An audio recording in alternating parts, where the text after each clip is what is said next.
E aí, voltamos. Saiu e a gente... Que coisa.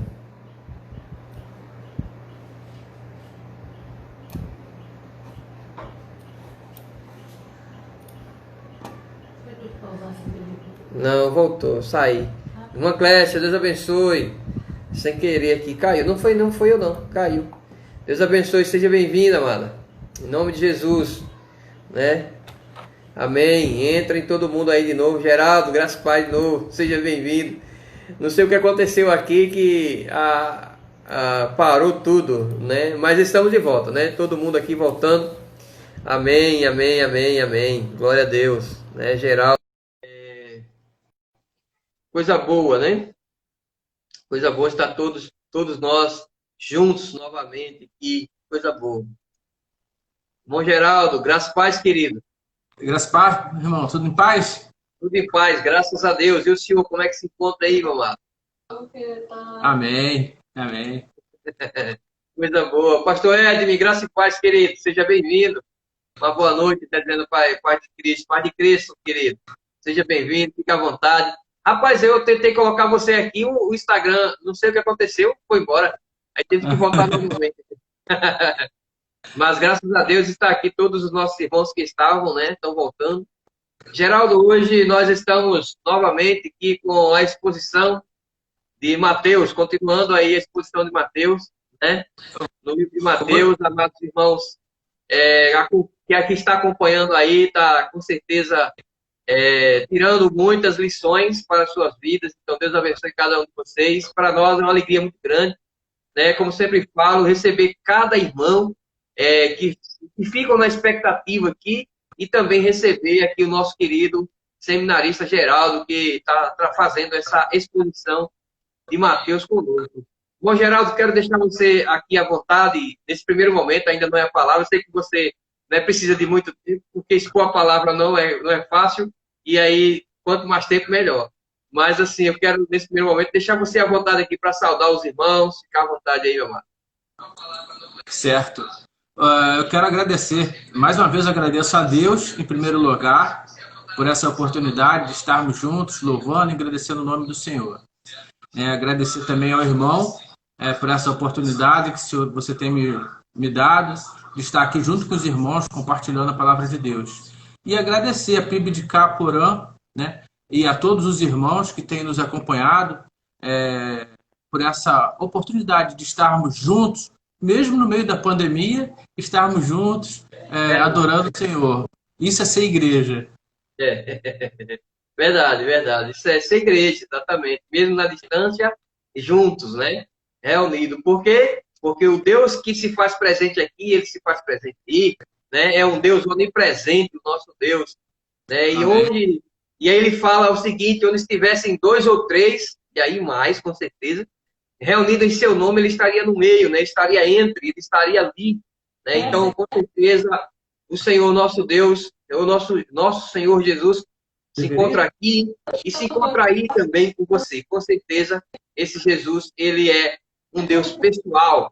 E eu quero já, desde já, orar pela vida do irmão Geraldo aqui, já deixar ele à vontade para estar ministrando, né?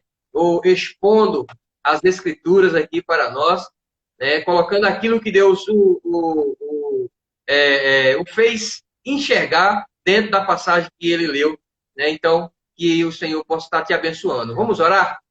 Amém.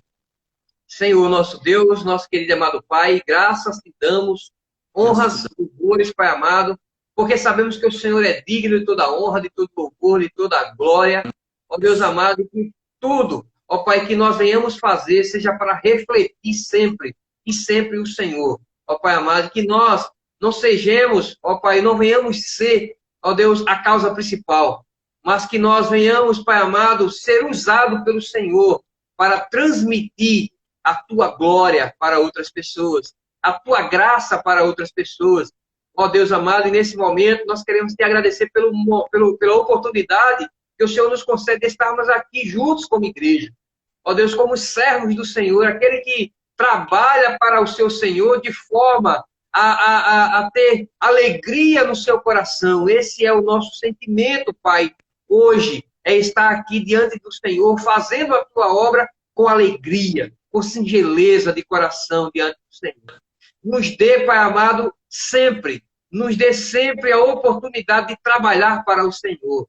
Nos dê saúde, nos dê, ó Deus, meios pelo qual nós venhamos expor a tua palavra. E nesse momento, eu quero te apresentar a vida do teu servo, o irmão Geraldo, Pai amado.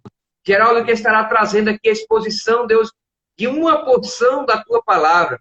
E que ele seja fiel ao falar, ó Deus, a tua palavra. Que o teu Espírito Santo, Deus amado, o auxilie nesse momento para que ele não esteja falando dele, mas que esteja falando exclusivamente, Pai amado, do Senhor, ó Deus. E que nós, com os nossos corações abertos, venhamos, Pai amado, desfrutar desse momento que o Senhor estará falando conosco também. Glórias te damos por cada irmão que aqui se encontra. Ó Deus, que cada um possa sair daqui cheio, que cada um possa sair daqui, Pai amado, tirando lições para as suas vidas, ó Deus, e que venham, Pai querido, ser abençoado por meio dessas lives, abençoado pelo Senhor, porque o Senhor é o único, ó Deus, que pode abençoar e que pode trazer aos nossos corações refrigério, ainda no momento de tristeza, no momento em que nós venhamos passar por alguma aflição. Ó Deus, o salmista, no Salmo 23, ele diz: ainda que eu ande pelo vale da sombra da morte, não temerei mal nenhum, porque o Senhor está comigo. Ó Deus, em nome do teu Filho nós oramos. Amém e amém. Amém. Amém, meu irmão. Isaac, então a gente vai passar logo para a leitura do texto, mas antes de fazer essa leitura, eu quero dar uma explicação que o evangelista Mateus, a gente vai ler Mateus 4, dos versos 18 a 22, né? É a convocação dos primeiros discípulos. Mas Mateus faz uma apresentação resumida. Então a gente vai ler esse texto, mas na hora da explicação eu vou estar usando algumas coisas que está escrita em Lucas e em Marcos também, para ficar mais fácil o entendimento de todo o texto, né? Então, a gente vai ler somente esse texto por causa do tempo, mas na hora da explicação eu vou estar trazendo à luz também os outros dois textos, tanto de Marcos quanto de Lucas, principalmente de Lucas, que é um texto maior, é um texto mais explicativo, né? Então, é só essa lembrança, né, que embora a gente vai ler só o Mateus, por causa do tempo, mas a gente vai estar falando também de outros textos paralelos, que é dos evangelhos sinóticos, né? Então, vamos ao texto. Mateus, capítulo 4, versos 18 a 22. Quem puder, acompanha na Bíblia. Quem não puder, apenas ouve. Diz assim a palavra de Deus. Andando à beira-mar da Galileia, Jesus viu dois irmãos, Simão, chamado Pedro, e seu irmão André. Eles estavam lançando redes ao mar, pois eram pescadores. E disse Jesus: sigam-me, e eu os farei pescadores de homens. No mesmo instante, eles deixaram as suas redes e o seguiram. Indo adiante, viu outros dois irmãos, Tiago, filho de Zebedeu, e João, seu irmão.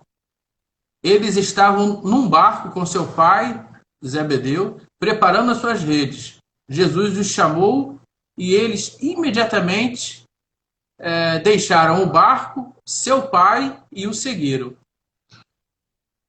Bom, esse é o nosso texto de hoje, né? O texto da convocação dos primeiros discípulos. A gente lembra que Jesus foi para Galiléia logo após a prisão de João Batista e imediatamente começou a pregar dizendo: arrependam-se, é chegado o reino de Deus. Todo dia Jesus levantava cedo e saía para ensinar nas sinagogas. Só lembrando que as sinagogas funcionavam de domingo até sexta como uma escola. Lá se aprendia a Torá e aprendia também lições práticas. Então, todos os dias, Jesus acordava e ia primeiro para a sinagoga, né? Ele ensinava e depois de passar pela sinagoga, ele ia para o ar livre para pregar ao ar livre e para curar os enfermos que vinham até ele. Nesse dia que a gente leu agora em Mateus, não foi diferente. Jesus levantou e saiu para suas tarefas diárias. Enquanto caminhava à beira-mar, uma multidão queria ouvi-lo. Então ele pediu a Pedro para usar o barco como palanque, para falar àquelas pessoas que estavam reunidas na areia. Terminada a pregação, Jesus mandou Pedro navegar para o meio do lago e jogar a tarrafa. Pedro disse: Mestre, pescamos a noite toda e não pegamos nada, mas sob sua palavra lançarei a rede. Foi uma pesca maravilhosa, a ponto de quase romper a rede. Então Pedro, prostrado, lhe disse: Afasta-te de mim, pois sou homem pecador. Jesus respondeu: Venham comigo, e eu vos farei pescadores de homens. Ao chegar na terra, um pouco mais adiante, Jesus encontra também Tiago e João e também os convida para segui-lo. E eles imediatamente deixaram o barco, a rede e seu pai e seguiram a Jesus. Dessa forma, como eu contei agora, está escrito em Lucas, né? Em Mateus ele é mais resumido, essa forma é como está escrito em Lucas. O interessante é a gente notar que essa não foi a primeira vez que eles tiveram esse contato com Jesus. Muito embora tanto Lucas quanto... Aliás, os 3 evangelhos sinóticos, eles não falam. Mas João, o evangelho de João, vai nos dar uma luz. Ele vai dizer o seguinte. No dia seguinte, isso lá no evangelho de João, né? No dia seguinte, João estava ali novamente com 2 dos seus discípulos. Quando viu Jesus passando, disse: Vejam, é o Cordeiro de Deus. Ouvindo dizer isso, os 2 discípulos seguiram a Jesus. Só um breve intervalo aqui. Esse seguiram a Jesus aí não é de ser discípulo ainda. Eles seguiram porque Jesus estava andando e eles foram andando atrás de Jesus, né? Vocês vão entender isso agora, né? Eles, voltando-se Jesus e vendo que eles estavam seguindo, perguntou: O que vocês querem? Eles disseram: Rabi, onde estás hospedado? Jesus respondeu: Venham e verão. Então foram por volta das 4 da tarde, viram onde Jesus estava hospedado e passaram com ele aquele dia. André, irmão de Simão Pedro, era um dos 2 que tinha ouvido o que João dissera e havia seguido Jesus. O primeiro que André chamou, foi Simão, seu irmão. Ele disse: Achamos o Messias. E levou-o a Jesus. Jesus olhou para ele e disse: Você é Simão, filho de João. Serás chamado Cefas. No dia seguinte, Jesus decidiu voltar ou ir morar na Galileia. Então nós podemos afirmar, isso aí eu li, está em João, no capítulo 1, nos versos de 35 a 43. Então nós podemos afirmar que eles receberam o testemunho de João Batista, né? Ou seja, André e João, eles eram discípulos de João Batista. Eles receberam o testemunho de João Batista. João Batista falou: Vejam, este é o Cordeiro de Deus. E eles, ouvindo isso, André e João seguiram a Jesus, seguiram de caminhar atrás dele, foram andando atrás dele. E Jesus, vendo que eles estavam seguindo, falou assim: vocês querem alguma coisa? Aí ele fala: Mestre, onde é que você mora? Né? Aí ele falou assim: então vem comigo que vocês vão ver. Aí passaram aquela noite com Jesus, passaram aquele dia com Jesus, de 4 da tarde até, não fala a hora que eles ficaram, também não fala se eles dormiram ali, voltaram para casa, mas aquela tarde eles passaram com Jesus. No outro dia, João levou seu irmão Tiago e André levou seu irmão Pedro para conhecer Jesus. Então os 4 estiveram com Jesus lá em Betsaida ainda, lá na Judéia. Né? Então, depois desse fato, Jesus voltou para a Galileia. Foi morar na Galileia, melhor dizendo. Foi morar na Galileia e agora, não sei quanto tempo passou, a Bíblia não diz quanto tempo passou depois disso. Né? Alguns dizem que é em torno de 8 a 9 meses, mas eu acho que é pura especulação, porque não tem na Bíblia. Foi um tempo. Depois disso, teve um tempo de maturação aí, e Jesus encontra eles novamente, agora lá na Galileia. Jesus está saindo para fazer as suas atividades diárias e encontra. Primeiro ele pede para Pedro para poder subir naquele barco, para poder usar o barco como palanque, né? E ele começa a pregar. Ele pregando, os discípulos estão ouvindo. Os 4 estão ouvindo a pregação de Jesus. Os 4 estão ouvindo, né? Então, ele acaba de pregar, ele chama, e aí ele faz um convite individual. Ele faz primeiro o convite para Pedro e para André, que estão no barco com ele, e depois, quando ele desce, ele vai até João e Tiago e também faz um convite individual. O detalhe é que ele não fez esse convite geral para todo mundo. Mas dessa história toda, eu quero tirar 2 lições importantes, né? A primeira, os 4 primeiros discípulos eram pescadores ou eram trabalhadores comuns. Não eram pessoas especiais. Mas antes da gente falar da escolha de Jesus, eu quero desfazer um mito. Muitos dizem que Jesus escolheu apenas pobres e iletrados, pessoas sem cultura, para seus apóstolos. Isso não é verdade. A prova está aí nesses 4 discípulos. No Evangelho de Marcos vai dizer que João e Tiago, deixando seu pai com os empregados, seguiram a Jesus. E no Evangelho de Lucas diz que João e Tiago eram sócios de Pedro e André, né? Lógico. Então, portanto, era no mínimo, uma cooperativa de pesca. No mínimo, era uma cooperativa de pesca, né? Grande o suficiente para ter empregados, né? Talvez eles não fossem ricos, né? Não fossem príncipes, mas eles também não eram assim tão desprovidos de renda. Então, desfeito esse mito, né, de que todos eram pobres, a gente vai ver lá depois que o próprio Mateus, ele era um fiscal, ele tinha bastante dinheiro também.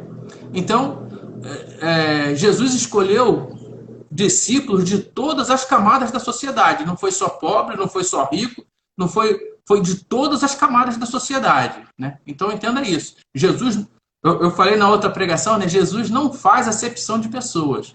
Então, para ele, não importa se a pessoa é rica ou se é pobre. Importa se a pessoa quer, se a pessoa tem disposição para querer o reino de Deus. E se quer o reino de Deus, se está disposto a entrar no reino de Deus, é esses que ele quer.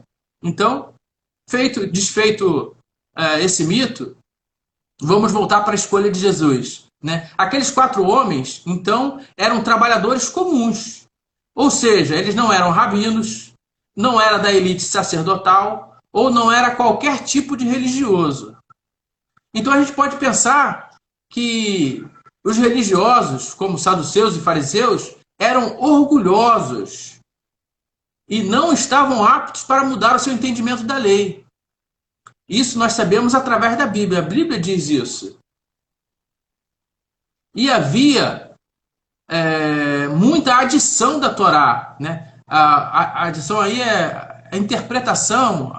Tinha uns livros, que eu agora esqueci o nome do livro, daqui a pouco eu lembro o nome do livro, mas tinha aqueles livros que era a orientação práticas para colocar as leis em prática. E aquilo ali eram centenas, milhares de leis que eles inventavam em cima da lei, né? Eram leis que os homens inventavam em cima da lei. E eles tinham todos aqueles preceitos. E Jesus não estava interessado nisso. Jesus veio para cumprir a lei, mas ele veio para cumprir a lei que Deus deu, e não a lei que os homens inventaram, né? Então, por isso, Jesus não escolhe nenhum sacerdote, nenhum saduceu, nem nenhum fariseu. Mas ele escolhe pessoas comuns, pessoas que não tinham esse vício da lei, para poder ter que primeiro desfazer esse vício. Ele pega pessoas que não tinham, ou que tinha pouco conhecimento da lei, o conhecimento básico da lei, que todo judeu tinha que conhecer a lei. Mas, e outra coisa, né? Aí a história também nos diz que havia muita corrupção no meio sacerdotal, né? Na época em que Jesus está andando sobre a terra, na época que Jesus veio, a corrupção era tanta que havia quem comprasse o direito de ser sumo sacerdote. Isso não tem na Bíblia, mas tem nos livros de história. Então, a gente viu que tinha orgulho e corrupção reinando naquele local. Então, Jesus partiu para o cidadão comum, que não estava nem infectado com o vírus da corrupção, nem com o vírus do orgulho espiritual. Além disso, eles estavam acostumados a trabalhar, eles acordavam cedo. O próprio Pedro fala, né, lá no Evangelho de Lucas, que eu comentei com os irmãos aí, que eles pescaram a noite toda. Eles estavam acostumados, eles levantavam cedo, trabalhavam o dia todo, eles davam duro. Então, eles estavam acostumados a pegar no batente. E uma coisa importante, né, é que Jesus não escolheu nenhum preguiçoso. Nenhum preguiçoso. O mais próximo disso aí é Filipe. Filipe não, Natanael, desculpa. Natanael, porque Natanael era um estudioso. Natanael estava lá embaixo da figueira. É figueira? Debaixo da figueira, lendo a lei, aprendendo, né, estudando, e Jesus viu e o chamou, né? Então, mas ele também estava trabalhando, ele estava estudando. Mas uma outra coisa importante que a gente aprende nesse versículo, a primeira coisa que a gente aprendeu foi que Jesus escolheu 4 trabalhadores comuns, pessoas comuns, que não eram religiosos, não eram sacerdotes, não eram príncipes, eram comuns.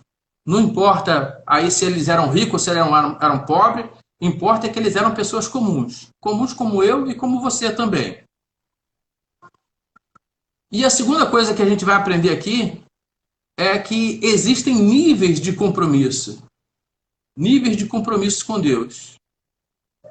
Esses 4 tiveram um primeiro encontro com Cristo e voltaram a seus afazeres normais. Isto nos ensina que existem níveis de compromisso com Cristo.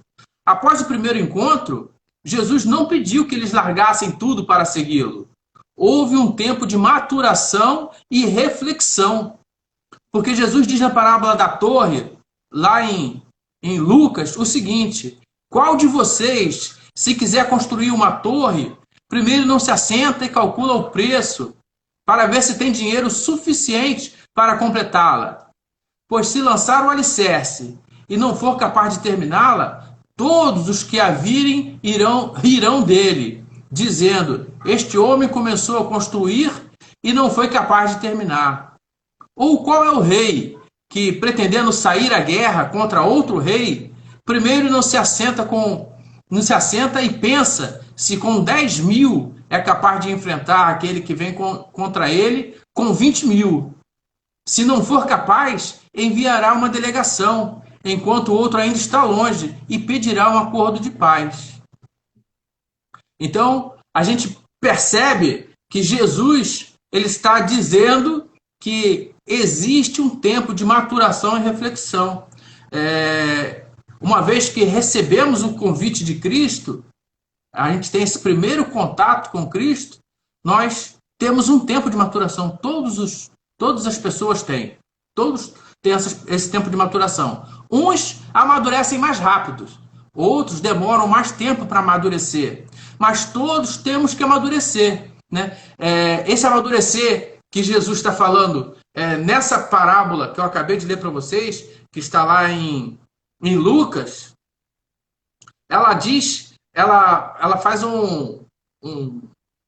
uma comparação com a pessoa que está fazendo uma construção, levantando uma casa ou levantando uma torre, e com uma pessoa que um rei que está indo para a guerra. Ou seja, antes de empreender, eles vão ter que raciocinar, vão ter que parar, vão ter que pensar, vão ter que refletir sobre aquilo que eles estão começando a fazer. E isso é o que Deus espera de cada um de nós, que a gente, nesse primeiro encontro com Cristo, a gente amadureça, a gente reflita se é isso que a gente quer, se a gente está disposto a colocar a mão no arado. E aí, uma vez feita essa reflexão, é necessário tomar uma decisão, né? Fazer um compromisso sério de colocar o reino de Deus em primeiro lugar. Eu vi na segunda-feira, né, o pastor Alisson falando sobre o reino de Deus, eu achei muito pertinente, porque é importante que a gente entender que colocar o reino de Deus em primeiro lugar é fazer um compromisso real com Deus, é fazer um compromisso de colocá-lo à frente dos nossos interesses. Então perceba que eles deixaram tudo, trabalho, barco, família. É um contraste com alguns que receberam o convite e deram desculpas. Também em Lucas diz assim, a outro disse, siga-me. Mas o homem respondeu, Senhor, deixa-me primeiro ir sepultar meu pai. Jesus lhe disse, deixe que os mortos sepultem os seus próprios mortos. Você, porém, vá e proclame o reino de Deus. Ou seja, coloque o reino de Deus em primeiro lugar. Ainda outro disse, né, eu vou seguir-te, Senhor, mas deixa primeiro voltar e despedir da minha família. Jesus respondeu, ninguém que põe a mão no arado e olha para trás é apto para o reino de Deus. Né? Lucas 9, de 59 a 62. Então, colocar o reino de Deus em primeiro lugar é colocar o reino de Deus antes de qualquer outra tarefa. É colocar Deus como o principal da nossa vida. A gente percebe que a gente percebe esse contraste quando a gente coloca esses dois textos juntos. A gente vê aqui Pedro, André, Tiago e João deixando tudo, barco, era o trabalho deles, deixando o próprio trabalho, né? Deixando a família, né? Que o Tiago e João deixam o pai no barco com os empregados e saem. Né? Então eles deixam tudo e vão seguir a Jesus, fazer aquilo que Jesus quer, colocar o reino de Deus em primeiro lugar. Isso é um compromisso real, é um compromisso verdadeiro. Então a gente percebe bem isso quando a gente coloca em contraste com esse outro texto, né? Em que alguns discípulos dão desculpas. Eles são discípulos, eles tiveram o primeiro encontro com Jesus, eles estavam ali recebendo a instrução, mas quando eles são convidados a fazer essa opção de colocar o reino de Deus em primeiro lugar, cada um nega, dando uma desculpa. E aí eu penso, o que falta para nós, irmãos? Porque muitos de nós param no primeiro encontro, no primeiro nível de compromisso, e não recebem o compromisso com Cristo. Irmãos, temos visto o tempo todo pastores pregando que a volta de Cristo é iminente. Ela vai acontecer em breve. Mas aí eu olho para a igreja e fico triste. Porque a maioria não quer compromissos com Cristo. Muitos gostam de ir à igreja como um evento social. Gostam de participar de grupo de louvor, coral ou qualquer outro departamento ou ministério dentro da igreja, desde que isso não signifique compromissos com Cristo. Ou eles não fizeram aquela reflexão que Jesus está mandando eles fazerem, ou até fizeram essa reflexão, mas rejeitaram o convite, assim como esses outros discípulos rejeitaram com desculpas mencionadas ali no Evangelho de Lucas. Esse convite para deixar tudo e seguir é feito a todos. E Jesus adverte, ninguém que põe a mão no arado e olha para trás é apto para o reino de Deus. A gente entende que cada um tem um tempo de maturação. O que nós não podemos é adiar eternamente. se esse é o teu tempo de maturação, sei lá, um ano, você fica patinando, 2 anos, você fica ali, né, sem sair do lugar, não sou eu que vou dizer qual é esse tempo. Não sou eu que vou dizer qual é esse tempo, né? Porque cada um tem o seu tempo, né? E esse tempo só Jesus é que sabe. O que eu posso dizer com toda certeza é que esse tempo não pode ser eterno. A gente não pode adiar eternamente tomar essa decisão de colocar o reino de Deus em primeiro lugar. A tarefa de pescar homens é de todo cristão. Provérbio 31:10 diz que aquele que ganha alma é sábio. Todos que estão dentro da igreja tiveram esse primeiro encontro com Cristo e seguiram-no para saber mais a respeito, assim como os discípulos lá, na hora que João Batista fala, ó, eis o Cordeiro de Deus, e eles seguiram, foram atrás dele, seguiram no sentido de ir atrás dele, para saber mais a respeito. Todos que estão dentro da igreja também estão querendo saber mais a respeito. E gostaram tanto que até permaneceram dentro da igreja. Mas Jesus pede mais. Jesus quer lealdade absoluta. Ele quer compromisso.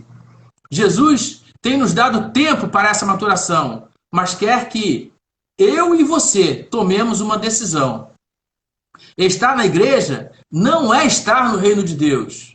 É preciso aceitar o convite pessoal de Cristo para negar-se a si mesmo, para ser exclusividade dele. Irmãos, eu quero fazer esse convite hoje.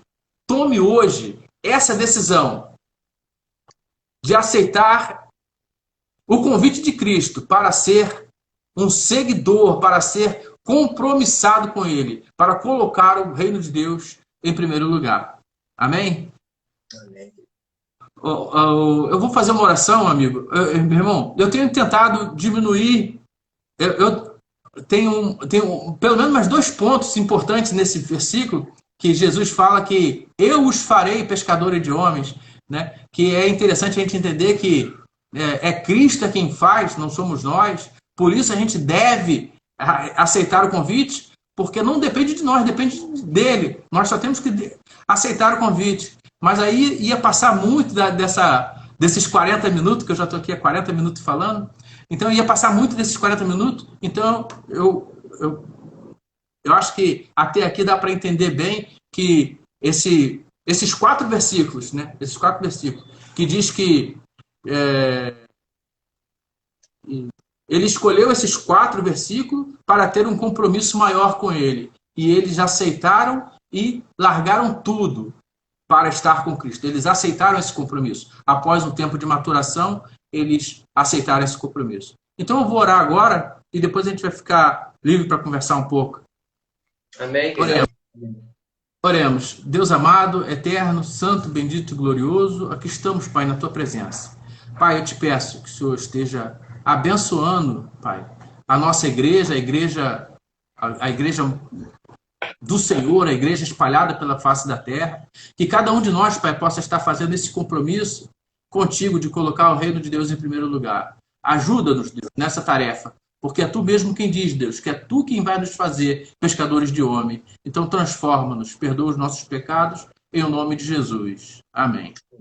Amém, amém, querido. Deus abençoe. Né? Rica palavra.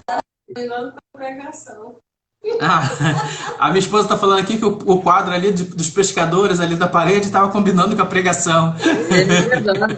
Eu nem tinha pensado nisso. Verdade. Você ficou aí estrategicamente, né? Então,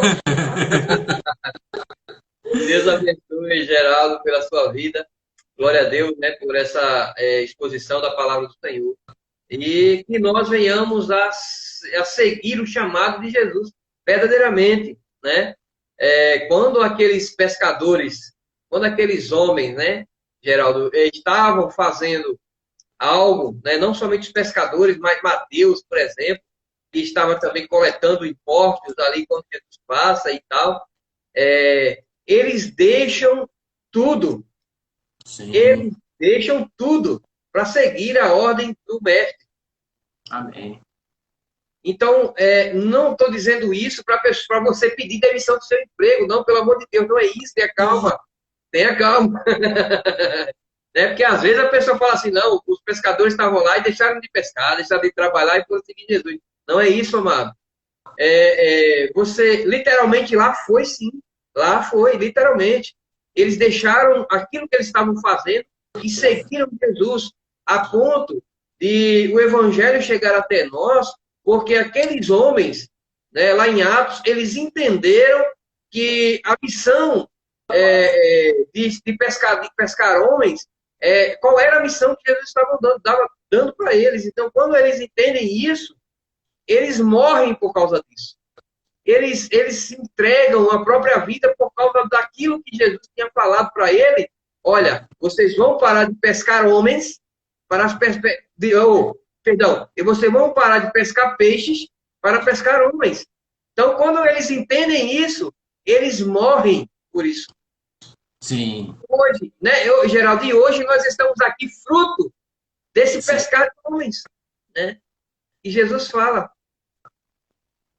Exatamente. Eu gostei da tua abordagem, porque é importante que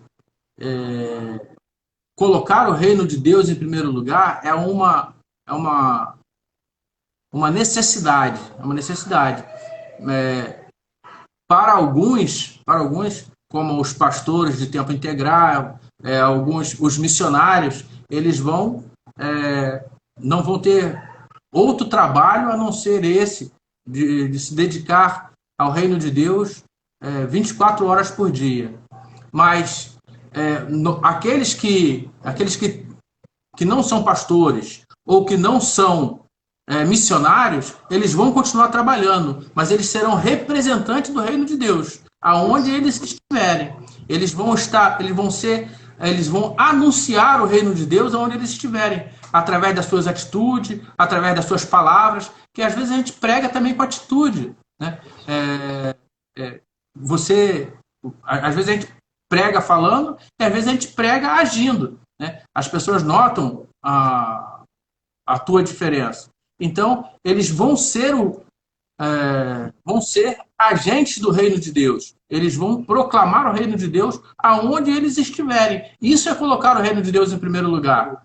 Né? Eu não me recordo agora o nome da pessoa.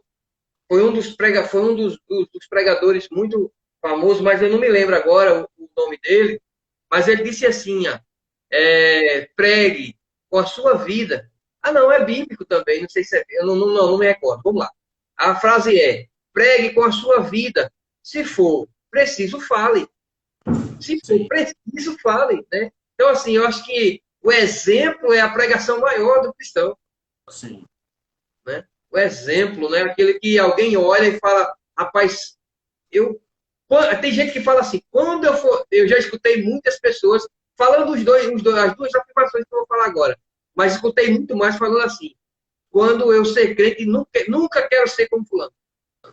Infelizmente. Mas já escutei muito alguém dizer assim: quando eu for um crente, eu quero ser igual fulano. Sim. É bênção, cara. É bênção, né? É bênção.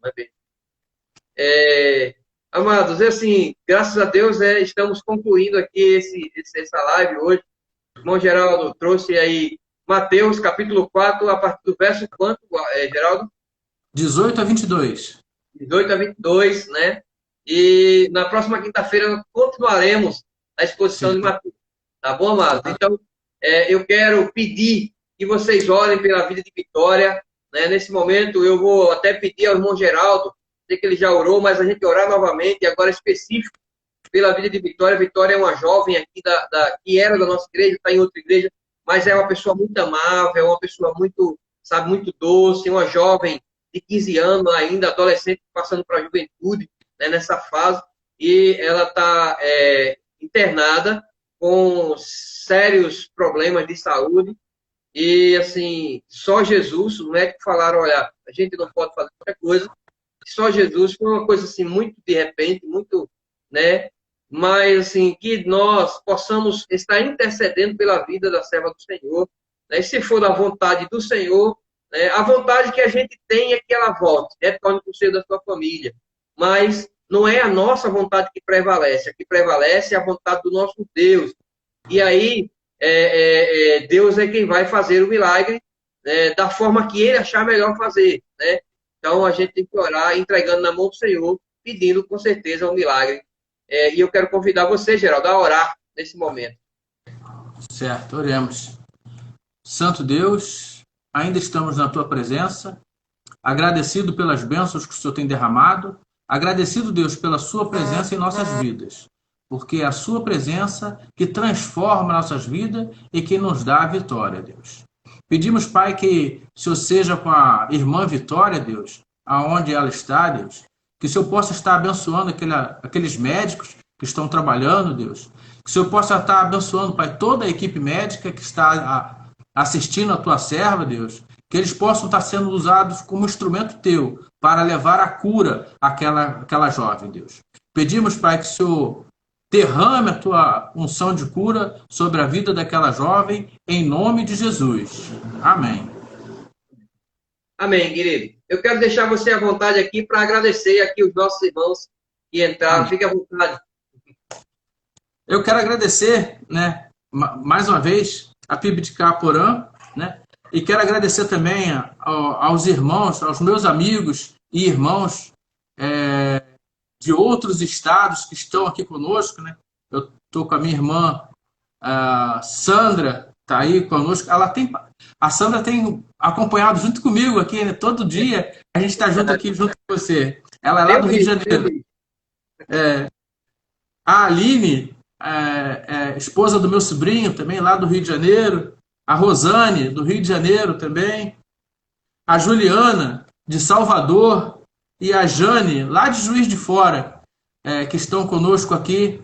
São amigos que eu tenho e que estão aqui acompanhando nessa live. Então eu quero agradecer a presença deles também junto conosco. E agradecer se posso porque a gente não viu, né? Isso, a minha esposa está me lembrando aqui, ó. Se tiver entrado alguém que eu não vi, me desculpa. É que eu estou pregando, né? Às vezes os nomezinhos vão passando aqui, às vezes a gente presta atenção, às vezes a gente não presta. Se tiver entrado alguém por minha causa, porque é meu amigo e entrou para assistir e eu não mencionei seu nome aqui, você me perdoa. É porque provavelmente eu não vi passando o nome. Amém, querida. Amém. Quero agradecer a todos, né, que entraram conosco também, aqui ao irmão Geraldo, que tem sido aqui um dos nossos ministradores da palavra do Senhor, né, que tem trazido aqui a exposição da palavra do Senhor. Quero também agradecer a todos os amados irmãos daqui, que Geraldo citou os nomes aí, aqueles que ele não viu, né, nem que ele esqueceu, é que ele não viu, né? Então também receba um abraço aqui do seu irmão Isaac. E quero agradecer também a todos os nossos irmãos aqui da nossa igreja, né, Bíblica Aporã, que o Senhor Jesus abençoe todos vocês em nome de Jesus, e com certeza continuaremos orando pela vida de Vitória. Rosane colocou aqui, glória a Deus pela iniciativa dos irmãos. Deus abençoe abundantemente a todos. Amém, Rosane. Todos os dias nós estamos aqui. Há dias que nós não estamos quando acontece algo, né? Ontem nós não estávamos, mas estamos aqui todos os dias, né? Assim Deus nos permita estar, tá bom? Então, Deus abençoe, Geraldo. Fica na paz do Senhor, querido. E até amanhã, se Deus assim permitir. Amém. Até amanhã. Um abraço, tchau, tchau. Tchau, tchau.